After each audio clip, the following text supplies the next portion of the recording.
Salut à tous les amis, on se retrouve pour une nouvelle vidéo. Bienvenue sur Carton Rouge TV, la chaîne des supporters de l'ASS. Alors, tout de suite, tu t'abonnes à la chaîne si ce n'est pas déjà fait. On est 17 200 abonnés. L'objectif, ce sera d'atteindre les 20 000 abonnés d'ici la fin de saison. Je parle bien au mois de mai-juin et non pas à la fin de l'année. Attention, on se fixe des objectifs ambitieux. Mais c'est vrai que vous êtes très nombreux à suivre Carton Rouge TV, donc merci beaucoup à vous. Et si ce n'est pas déjà fait, encore une fois, n'oubliez pas de vous abonner et d'appuyer sur la cloche de notification. Aujourd'hui, une vidéo spéciale. Que s'est-il passé? Pourquoi l'AS Saint-Etienne d'un seul coup se met à enchaîner les bons résultats? Rendez-vous compte, nous en sommes à 4 victoires consécutives, série en cours.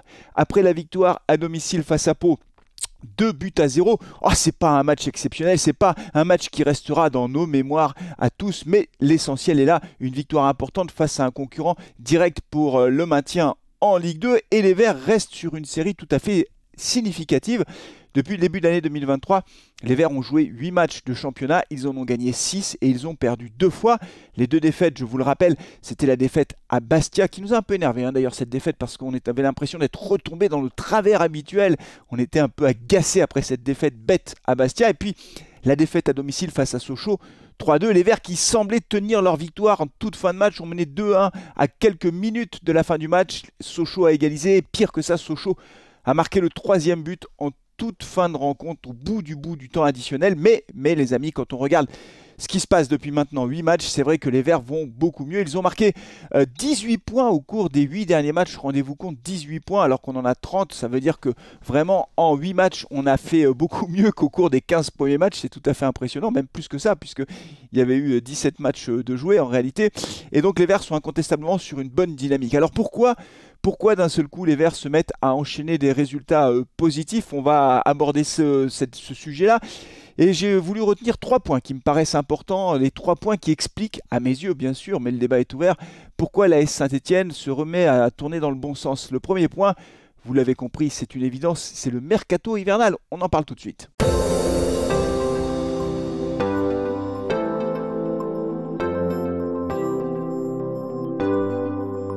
Et oui, le mercato hivernal, d'ailleurs c'est marrant parce que, petite parenthèse, mais ça me fait un peu marrer tout ce truc-là, c'est qu'il y a beaucoup d'équipes adverses qui crient au scandale en disant « Quel scandale, l'AS Saint-Etienne fait un mercato d'hiver, ça fausse le jeu, etc. » Mais il est où le problème? Enfin, tout le monde peut faire un mercato, tout le monde a le droit de faire un mercato. Quand Paris Saint-Germain, à l'été, achète je sais pas qui, Messi, Neymar et tout ça, bah ouais, ils ont le droit et ils ont plus d'argent que les autres, donc ils le font. Et nous, bah oui, on a mis un peu plus d'argent sur la table. On n'avait rien dépensé cet été. Quand on n'a rien dépensé, quand on n'a pas mis 1 euro ou quasiment rien sur la table pour recruter, les mêmes qui aujourd'hui donnent des leçons de morale, ils étaient où là? Ils n'ont pas dit « Oh là là, pauvre Saint-Etienne, c'est terrible, etc. » Bah oui, ce qu'on peut regretter simplement, c'est que les dirigeants, mais comme toujours, se sont réveillés beaucoup trop tard. C'est-à-dire qu'il a fallu attendre qu'on ait un pied en national pour que d'un seul coup, ils ouvrent le carnet de chèques et qu'ils commencent à sortir l'argent pour faire un recrutement avec des joueurs qui apportent réellement quelque chose. Donc voilà, mais pour le reste, franchement, ceux qui font des polémiques en disant c'est scandaleux, l'AS Saint-Etienne fait un mercato, bah ouais, mais tout le monde a le droit de faire un mercato. C'est pas une règle spéciale pour l'AS Saint-Etienne, c'est ouvert à tout le monde, le mercato d'hiver. Donc tout le monde peut recruter. Voilà, bah vous avez qu'à recruter si vous n'êtes pas content. Voilà. Bon, bref, je ferme la parenthèse parce que ça m'agace ce truc-là. Non, incontestablement, le mercato hivernal a été réussi, les amis, réussi parce qu'il y a des joueurs qui nous apportent beaucoup. Alors, attention, quand même, quand on regarde le bilan du mercato, il y a quand même un certain nombre de joueurs, objectivement, qui pour le moment ne nous ont pas extraordinairement convaincus. On pourrait parler de Kader Bamba, même si face à Niort, son entrée avait été plutôt intéressante. Là, lorsqu'il est rentré en toute fin de match à domicile face à Pau, franchement, il a tiré un coup franc dans les nuages. Et bon, il se crée une occasion qu'il gâche complètement. Donc bon, Bamba, Fomba, honnêtement, pour le moment, on peut dire peut mieux faire. Pavlovic, honnêtement, il n'était même pas dans le groupe face à Pau. Physiquement, on ne sait pas du tout dans quel état il est. On le fait signer à la dernière minute. Alors, il y avait la grève des contrôleurs aériens, donc le gars, il vient en voiture. Enfin, le transfert comme on a l'habitude, quoi. Vous voyez, c'est Ramirez, quoi. C'est des transferts un peu improbables de mecs qui jouent plus au foot. On les fait signer, on ne sait pas ce qui se passe. Bon, ça fait partie des recrutements. Honnêtement, je ne crois pas que ça nous apporte grand-chose. L'arrivée de Charbonnier a apporté incontestablement. Malheureusement, il s'est blessé, vous le savez, jusqu'à la fin de saison. Mais Gaëtan Charbonnier, au-delà d'être décisif et de marquer des buts, le peu de temps qu'il a joué, il a surtout apporté un état d'esprit de guerrier. Et ça, c'est extrêmement positif. La Saint-Etienne a cassé cette tirelire pour le faire signer. Un gros salaire à la clé. Malheureusement, il n'aura pas beaucoup joué avec nous cette saison. Il aura joué quelques matchs, puisque de mémoire, il a dû jouer 6 matchs en tout et pour tout. Donc c'est vraiment pas beaucoup. Mais il s'est blessé au genou et c'est évidemment pas de sa faute et c'est extrêmement regrettable. Après, pour le reste, on a des recrutements qui sont positifs. Alors, il y a l'Arseneur qui est dans les buts, qui a sa place de titulaire assurée maintenant. Il a sorti des bons matchs sur les derniers matchs. Il a fait 2-3 arrêts qui étaient très importants et je le reconnais bien volontiers. Par contre, sur d'autres matchs, il a été beaucoup plus approximatif, mais globalement, il s'est imposé. Et voilà, il n'y a pas de sujet aujourd'hui, puisque Laurent Batlos a fait son choix. Et encore une fois, je le redis pour que les choses soient claires, moi je souhaite qu'il réussisse. Je ne souhaite pas l'échec de tel ou tel joueur, parce que j'aime bien tel ou tel joueur. Ce qui compte, c'est l'intérêt du club. Donc aujourd'hui, dans les buts, l'Arseneur fait le taf, on va le dire comme ça. Mais je crois vraiment que ce qui a changé fondamentalement dans le mercato, c'est les deux latéraux qu'on a recrutés. Nkunku d'un côté et Denis Appiah de l'autre. C'est vraiment ces deux joueurs qui, par rapport au style de jeu, par rapport au dispositif que met Laurent Batlos, sont les deux joueurs qui apportent réellement quelque chose en plus. La différence, elle est là. Mais d'ailleurs, quand vous regardez la composition, le 11 de départ face à Pau lors du dernier match, bon, l'Arseneur dans les buts, en réalité, on a la même équipe qu'en début de championnat, à 2 exceptions près, Appiah et Nkunku. Devant Wadji Crasso, ils étaient là en début de saison. Au milieu de terrain, bon, Cafaro qui est sorti rapidement, mais Cafaro, Monconduit, Bouchouari, Lobry, ils étaient là en début de saison. C'est la même équipe. Défense centrale, Petro, Briançon, c'était les mêmes joueurs. Et donc, en fait, alors, Cafaro est sorti, Sow est rentré, mais Sow était là en début de saison. Donc les deux seuls, encore une fois, je laisse l'Arseneur de côté, mais dans le jeu, les deux seuls joueurs nouveaux face à Pau, c'était Appiah et Nkunku. Et comme par hasard, la passe D sur le premier but de Wadji, c'est Appiah. Et le deuxième but, c'est un penalty que va chercher Nkunku. Nkunku, je crois qu'il a 3 passes D depuis qu'il a Saint-Etienne et un but. Plus le penalty qu'il va chercher. Donc si vous voulez, par rapport au dispositif de ce 3 milieux, 3 défenseurs centraux, 2 latéraux qui font les pistons, là, qui doivent descendre, etc., qui doivent apporter sur le plan offensif, mais qui doivent aussi savoir défendre de temps en temps quand on est moins bien dans le jeu, bah oui, Appiah et Nkunku, c'est des joueurs qui sont faits pour ça. Le problème, c'est que Laurent Batlos, en début de saison, il n'avait pas les joueurs pour faire ce système de jeu, avec Namri d'un côté, de l'autre côté c'était tantôt Petro, tantôt je sais pas qui, et donc du coup ça ne marchait pas, et il y avait beaucoup d'hésitation tactique de la part de Laurent Batlos, qui un coup restait avec son 3-5-2, de temps en temps jouait en 4-2-3-1, de temps en temps 4-4-2, on comprenait plus rien, et lui non plus il n'y comprenait rien.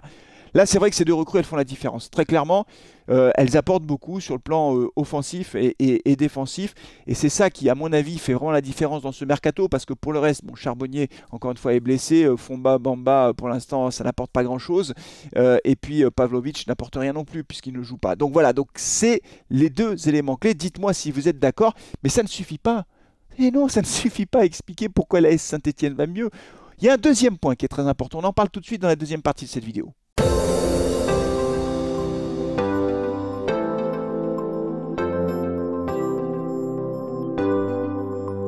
Eh oui, le deuxième point, c'est la réussite. C'est comme ça. Dans le foot, il faut avoir un peu de réussite. Très clairement, il faut avoir de la réussite. Et c'est vrai que depuis le début du championnat, sur la première partie, là, sur les 19 premiers matchs, franchement, on avait l'impression d'avoir la poisse, le chat noir, quoi. C'était incroyable.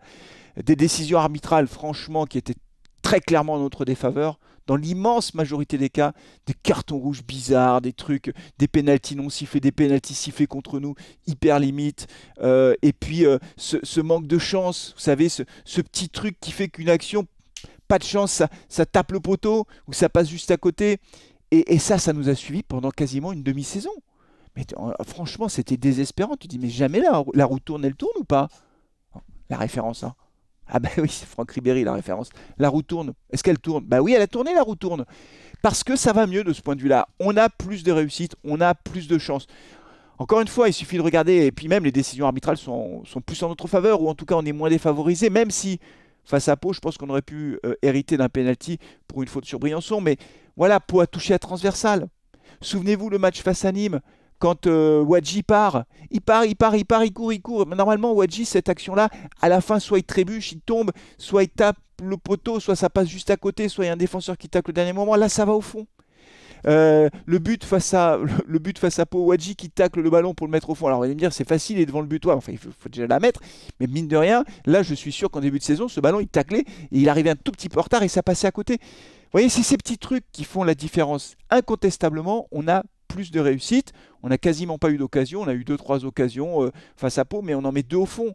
Et donc, on a de la réussite, on a de la chance. Voilà, c'est en train de tourner et ça, c'est très positif. Sur le plan des décisions arbitrales, honnêtement, là aussi, ça va mieux. Enfin, ça s'équilibre un peu. Face à Nîmes, Seydou Sow, il fait une faute dans la surface. Non, il y a 10 fois pénalty. Hein. L'arbitre ne siffle pas. Ça, en début de saison, il sifflait carton jaune pour Sow direct. Le but de Wadji, l'entraîneur de Pau a hurlé en disant « Il était hors jeu, il était hors jeu ». Honnêtement, c'est pas très clair. J'ai re-regardé les images au ralenti, mais comme en fait la caméra est mal placée, c'est très difficile de voir si Wadji est hors jeu. C'est pas si évident que ça. Mais en début de saison, c'est clair et net. Hein. L'arbitre, il aurait levé le drapeau. Comme il n'y a pas d'assistance vidéo, le but aurait été refusé. Donc en fait, ça ne s'explique pas ce truc-là. C'est un truc, c'est comme ça. D'un seul coup, tu ne sais pas pourquoi. Tu as un peu plus de chance, tu as un peu plus de réussite. Et tu as l'impression que les faits de jeu sont en ta faveur. Par contre, quand ça va pas, alors là, ça vole en escadrille. Hein, ça s'arrête pas, en fait. C'est un truc, c'est non-stop. Tous les week-ends, tu as l'impression d'avoir le chat noir et que tu ne t'en sors pas. Et bien là, ça y est. Ça, c'est le deuxième point, à mon avis, qui explique pourquoi la Saint-Etienne, ça va mieux. C'est parce qu'on a ce petit plus, cette petite chance en plus, cette petite réussite en plus qui nous permet d'enchaîner les résultats et d'avoir des victoires, même dans les matchs durant lesquels on n'est pas très bien. Et ce fut le cas face à Pau. Mais ça ne suffit pas non plus, les amis. Ben non, le mercato, la réussite, il faut un troisième élément. Ce troisième élément, il arrive. On en parle tout de suite dans la troisième et dernière partie de cette vidéo.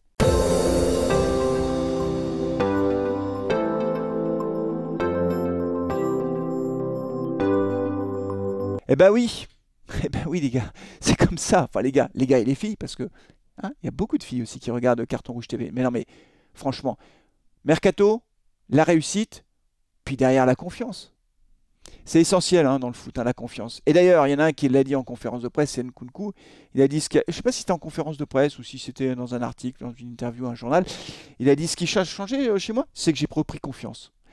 Dans le foot moderne, la confiance est un élément déterminant. Quand dans la tête, ça va pas bien, quand tu vas à l'entraînement le lundi matin et que tu as perdu le samedi, un match encore, et puis tu perds.